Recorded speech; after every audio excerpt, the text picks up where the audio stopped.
नमस्कार मंडळी, तिखट पाहुणचार रेसिपीज मध्ये आज आपण आटा ब्रेड वापरून मधल्या वेळेत खाण्यासाठी छोट्या भुकेसाठी मिनी ब्रेड पकोडा तयार करतोय।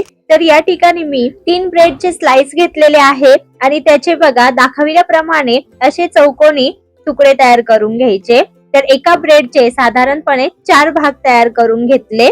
तर असे सर्व ब्रेड मी चौकोनी छोट्या आकारात कापून घेतले। तर इथे मी चौकोनी आकारात तुकडे तयार करून घेतले, तुम्ही त्रिकोणी आकारात सुद्धा हे करून घेऊ शकता। तर आता हे छोटे ब्रेडचे तुकडे एका प्लेट मध्ये आपण काढून घेऊ आणि त्यानंतर एक छोटंसं वाटण तयार करून घेऊ। त्यासाठी मिक्सरच्या भांड्यामध्ये 3 ते 4 लसूण पाकळ्या,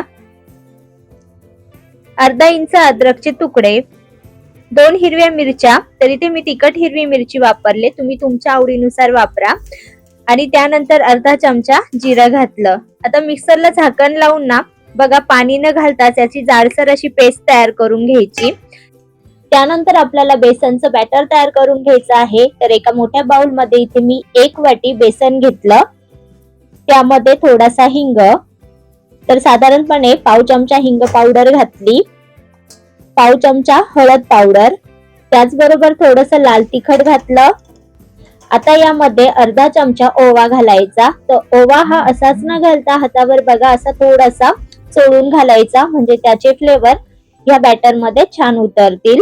आणि जी पेस्ट आपण तयार करून घेतली होती बघा ती संपूर्ण यामध्ये घातली, चवीनुसार मीठ ऍड केलं, बारीक चिरलेली कोथिंबीर घालायची आणि आता थोडं थोडं पाणी घालून बघा दाखविल्याप्रमाणे असं थोडंसं पातळ ब्रेडला व्यवस्थित असं कोट होईल या पद्धतीने मध्यम कन्सिस्टन्सीचं असं हे बॅटर तयार करून घ्यायचं। तर हे बॅटर जास्तही घट्ट ठेवायचं नाही, नाहीतर मग ब्रेड पकोडे तळल्यानंतर बेसनची जाड लेयर होते आणि ती आतून कच्चीच राहते। आता जे आपण ब्रेडचे सुरुवातीला तुकडे तयार करून घेतले बघा ते असं ह्या बॅटर मध्ये घोळवून घ्यायचे, मध्यम आचेवर तेलामध्ये तळवून घ्यायचे। तर तेल मी अगोदरच गरम करण्यास ठेवलेलं होतं, तर एक एक करून बघा मध्यम आचेवर आपण हे तेलात छान असे दोन्ही बाजूने गोल्डन ब्राऊन होईपर्यंत तळून घेणार आहोत।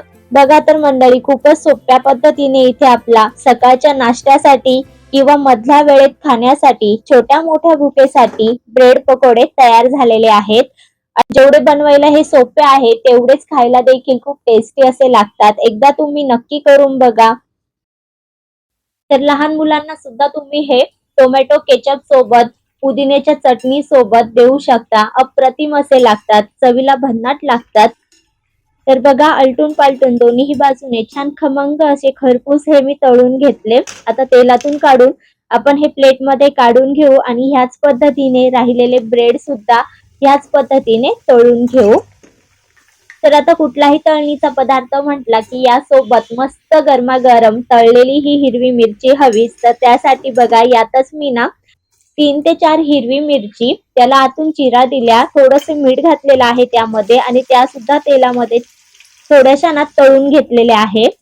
तर ह्या तळलेल्या मिरच्या ह्या ब्रेड सोबत अप्रतिम लागतात, दुसरं काहीही नसलं तरी देखील चालेल, फक्त मिरची आणि हे तळलेले आटा ब्रेडचे मिनी पकोडे मस्त असं कॉम्बिनेशन आहे, तयार करून बघा। तर आजची रेसिपी तुम्हाला कशी वाटली हे कमेंट करून सांगा। रेसिपी आवडली असेल तर रेसिपीला एक लाईक आणि चॅनलवर नवीन असाल तर आपल्या तिखट पाहुणचार रेसिपीजला सबस्क्राईब करायला मात्र विसरू नका। तर कमी तेलकट आणि परफेक्ट असं बेसनच्या बॅटरचं कोटिंग यावर आलेलं आहे, तर करून बघा। चला तर मंडळी पुन्हा भेटूया अशाच एका नवीन रेसिपी सोबत, तोपर्यंत धन्यवाद।